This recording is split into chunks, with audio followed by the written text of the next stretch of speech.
আমি 2 লাখ টকাকৈ তেওঁলোকৰ বেংক একাউণ্টত আৰু বিহুৰ ছোৱালী কেইজনে কৈছো দিল্লীত যাবৰ কাৰণে ৰেডি হৈ থাকে। Hello' everyone, welcome back to my YouTube channel. নমস্কাৰ, মই বৃষ্টি আপোনালোকৰ মাজলৈ আজি এটা নতুন ব্লগ লৈ আহিছোঁ। আশা কৰোঁ আপোনালোকে চাই ভাল পাব। টাইটেল আৰু থাম্বনেইল দেখি আপোনালোকে গম পাইছে আজি ভিডিঅ'টো কি হ'বলৈ গৈ আছে। গতিকে এয়া মুখত অকণমান মেকআপ চেকআপ কৰি লৈছোঁ। আজি এটি বিশেষ অনুষ্ঠানত গৈ আছোঁ, তো তাত গৈ ভিডিঅ' কৰি আছোঁ, চাই থাকিব। এয়া চাওক গাইজ, নলবাৰী গৰ্ডন খেলপথাৰৰ অৱস্থা, মানুহ চাৰিওপিনে কিমান। शक्ति मंत्रालय, भारत सरकार।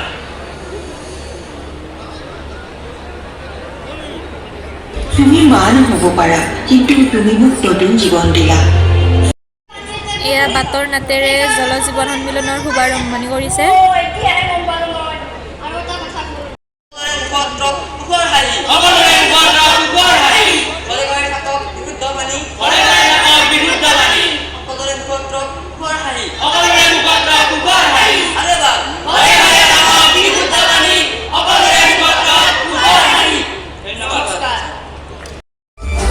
এয়া থিম সংটো লগাইছে।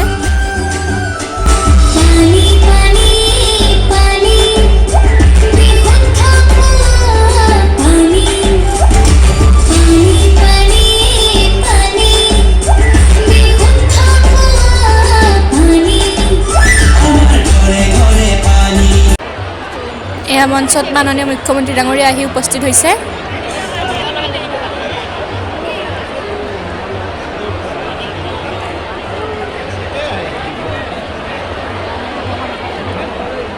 জাতীয় সংগীতৰ বাবে সকলোকে থিয় হ'বলৈ আমি অনুৰোধ জনাইছোঁ।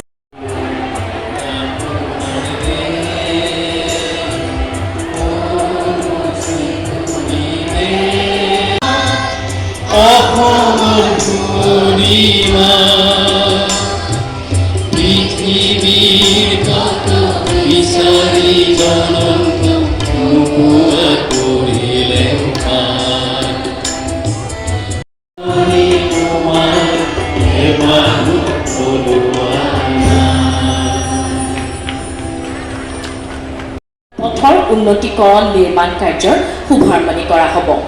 মুখ্যমন্ত্ৰীৰ পকীপথ নৱীকৰণ আঁচনিৰ অধীনত 2022-23 বৰ্ষৰ বাবে 154.80 লাখ টকা ব্যয় সাপেক্ষে 16.19 কিলোমিটাৰ দৈৰ্ঘ্যৰ এটা প্ৰকল্প 6টা পথৰ নৱীকৰণ কাৰ্যৰ শুভাৰম্ভণি কৰা হ'ব।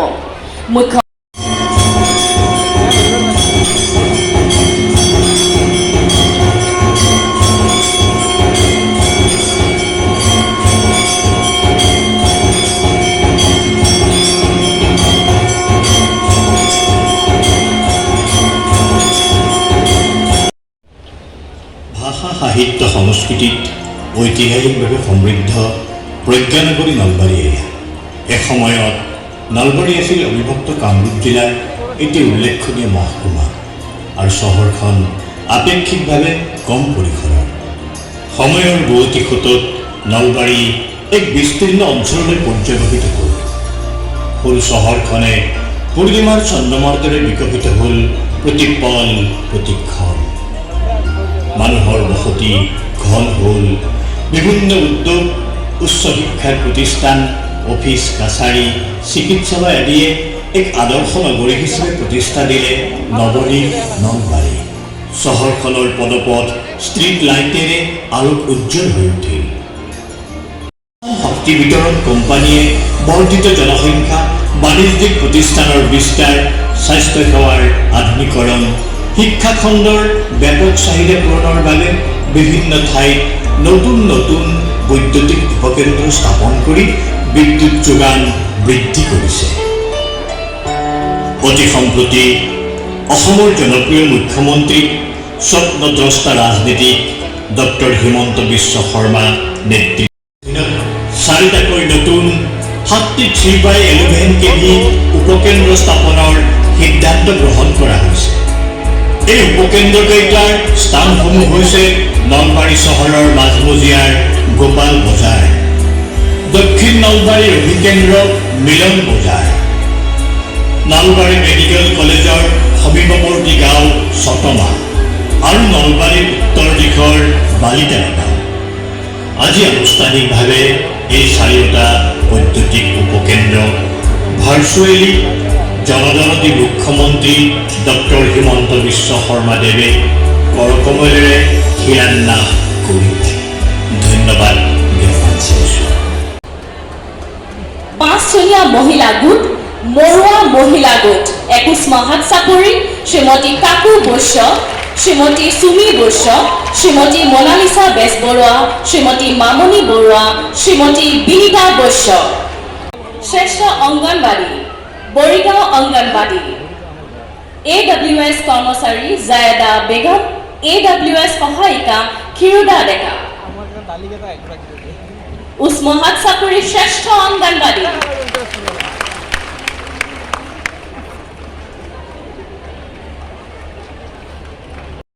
এয়া মঞ্চত মাননীয় মন্ত্ৰী জয়ন্ত মল্ল বৰুৱাই তেওঁৰ বহুমূলীয়া ভাষণ আগবঢ়াইছে।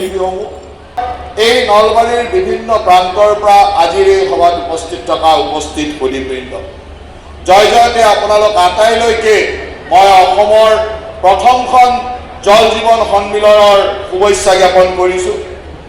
আমাৰ প্ৰতিখন চহৰৰ মাজমজিয়াত আমি একোটা ৰাস্তা গৌৰৱ পথেৰে নামাকৰণ কৰি সেই ৰাস্তাত সকলো ধৰণৰ সা সুবিধা দিয়াৰ এক পৰিকল্পনাৰে আমাৰ চৰকাৰখনে মাননীয় প্ৰধানমন্ত্ৰী ডাঙৰীয়াৰ নিৰ্দেশনাত মুখ্যমন্ত্ৰী ডাঙৰীয়াৰ দিগদৰ্শনত আমি আগবাঢ়িছোঁ। লেণ্ডস্কেপৰ পৰা টয়লেট ব্লকৰ পৰা ষ্ট্ৰীট লাইটলৈ সকলো এই গৌৰৱ পথটোত থাকিব আৰু এই গৌৰৱ পথে নলবাৰীৰ গৌৰৱ সদায় অক্ষুণ্ণ ৰাখিব। সেইধৰণে আমি আজি গৌৰৱ পথৰ শুভ কামৰ আমি শুভাৰম্ভণি আমি কৰিছোঁ। আজি মাননীয় মুখ্যমন্ত্ৰী মহোদয়ৰ কৰকমলেৰে আমি নলবাৰী চহৰৰ পৰা নলবাৰী মেডিকেল কলেজলৈকে ছত্ৰা হৈ আমাৰ নলবাৰী মেডিকেল কলেজৰ সন্মুখেৰে বিজুলী ঘাট হৈ হাজোৰত হৈ এইটো ৰাস্তাত স্থানীয় বাছ সেৱা আৰু মুকালমুৱাৰ পৰা আমাৰ মেডিকেল কলেজৰ সন্মুখেৰে ঘগ্ৰাপাৰলৈকে আৰু ঘগ্ৰাপাৰৰ পৰা মুকালমুৱালৈ এই দুটা ৰাস্তাত আমি নতুনকৈ স্থানীয় ASTC বাছ সেৱা, যাক স্থানীয় চিটি বাছ সেৱা বুলি ক'ব পাৰি, সেৱাৰ শুভাৰম্ভণি কৰিলে আৰু এই সেৱাই অন্ততঃ মেডিকেল কলেজলৈকে যোৱা সকলো ধৰণৰ ৰোগী বা অন্যান্য যাত্ৰীসকলক সুবিধা প্ৰদান কৰিব। আমি নলবাৰীত এখন সভা কৰিব লাগিলে প্ৰেক্ষাগৃহৰ অভাৱ অনুভৱ কৰোঁ। নাট্য মন্দিৰৰ এটা সৰু প্ৰেক্ষাগৃহৰ মাজেৰে আমি ইমান দিন চলি আছিলোঁ। এটা অত্যন্ত অত্যাধুনিক 1000 আসন বিশিষ্ট এই 26 কোটি টকা ব্যয়েৰে আজি নলবাৰীৰ প্ৰেক্ষাগৃহত আমি এই গৰ্ডনৰ স্কুলৰ প্ৰিমিচত আমি শুভাৰম্ভণি কৰিলোঁ আৰু মই আশা ৰাখিছোঁ যে ক্ষীপ্ৰতাৰে ইয়াক কাম কৰি আমি নলবাৰীৰ এই প্ৰেক্ষাগৃহ সম্পূৰ্ণ কৰিব পাৰিম খুব সোনকালে। কিন্তু দমকল আৰু কুঁৱাৰ পানীৰ পৰিৱৰ্তে আমি যদি বিশুদ্ধ খোৱা পানী পাওঁ, আমাৰ নিৰোগী জীৱন আমি লাভ কৰিব পাৰিম। আমাৰ প্ৰধানমন্ত্ৰী নৰেন্দ্ৰ মোদী ডাঙৰীয়াই 2024 চনৰ ভিতৰত প্ৰতিটো ঘৰতে দিনে 55 লিটাৰ কৰি পানী দিয়াৰ বাবে এই জল জীৱন মিছন আঁচনি আৰম্ভ কৰিছিল। নলবাৰীৰ মন্ত্ৰী জয়ন্ত মল্ল বৰুৱা ডাঙৰীয়াৰ নেতৃত্বত এই মহান কাম আমি সমাধান কৰিব পাৰিছোঁ। আজি আমি সকলোৱে আমাৰ মন্ত্ৰী জয়ন্ত মল্ল বৰুৱা ডাঙৰীয়াক ধন্যবাদ জনাইছোঁ আৰু আমি আশা কৰিছোঁ যে তেখেতৰ নেতৃত্বত আমি নৰেন্দ্ৰ মোদী ডাঙৰীয়াই বিচৰা ধৰণে 2024 চনৰ ভিতৰত 100% আমি জল জীৱন মিছন আঁচনিৰ পানী মানুহৰ ঘৰে ঘৰে আমি দিবলৈ সক্ষম হ'ম।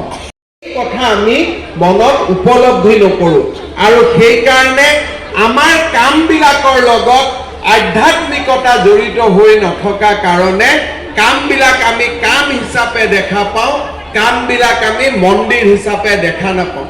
যোৱা কেইদিনমান আগতে প্ৰধানমন্ত্ৰী নৰেন্দ্ৰ মোদী ডাঙৰীয়া আমাক আমাৰ ডেকা ল'ৰাবিলাকে যাতে বিভিন্ন বাণিজ্যিকভাৱে আগবাঢ়ি যাব পাৰে, সেইবাবে এইবাৰ আমি হাতত লৈছোঁ যে অসমৰ 2 লাখ ল'ৰা ছোৱালীক আমি ক্ষুদ্ৰ উদ্যোগ আৰু ব্যৱসায় স্থাপন কৰিবৰ বাবে আমি 2 লাখ টকাকৈ তেওঁলোকৰ বেংক একাউণ্টত আমি সহায় কৰিম, তেওঁলোকক আমি আগুৱাই লৈ যাম। প্ৰথমতে 1 লাখ পাব, 1 লাখৰ সৎব্যৱহাৰ হ'লে আৰু 1 লাখ পাব আৰু 2 লাখ টকাৰ সৎব্যৱহাৰ হোৱাৰ পিছত তেওঁলোকে নিজেও কিবা নহয় কিবা কৰি আগবাঢ়ি যাব পাৰিব। পৰৱৰ্তী পৰ্যায়ত আমি বেংকৰ লগত বহি আৰু ধন্যবাদ জ্ঞাপন কৰি মই মোৰ বক্তব্যৰ সামৰণি মাৰিছোঁ। ধন্যবাদ, জয় হিন্দ, বন্দে মাতৰম। আৰু বিহুৰ ছোৱালীকেইজনে কৈছোঁ দিল্লীত যাবৰ কাৰণে ৰেডি হৈ থাকিব। আৰু ইয়াৰ ৰাষ্ট্ৰীয় সংগীতেৰে আজিৰ অনুষ্ঠানটো ইমানতে সামৰণি কৰে।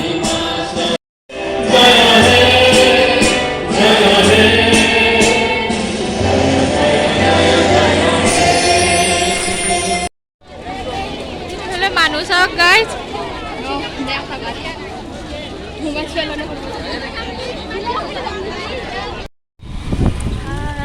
এতিয়া আমাৰ অনুষ্ঠানটো শেষ হ'ল। আমি এতিয়া ঘৰত গৈ আছোঁ আৰু ইমান যাম। আমি এতিয়া খোজকাঢ়ি কাঢ়িয়ে আধামান গেলোঁ আৰু যাবই লাগিব। আহোঁতেও খোজকাঢ়িছোঁ। কেনে লাগিল তোৰ আহি কিনে? এনে ভালে লাগিছে। বৈঠিকা অনুষ্ঠানৰ শুভাৰম্ভণি ডাঙৰকৈ কওঁ কোনো নাপায়। পুৰা ৰেডি দিল্লী যাবা। তোৰ কেনে অনুভৱ? আমাক কৈছে দিল্লী যাবা, ৰেডি হ'ব দিছে। তোৰ কেনে লাগিছে শুনি কিনে? বেছি ভাল লাগছে। সোনকালে যাবা ৰেডি। তো গাইজ আমি এতিয়া আহি পালোঁ আৰু আজিৰ ভিডিঅ'টো ইমানতে সামৰণি মাৰিলোঁ। যদি ভাল লাগে লাইক, কমেণ্ট, শ্বেয়াৰ আৰু কাষত থকা বেল আইকনটো দবাই দিব। Thank U.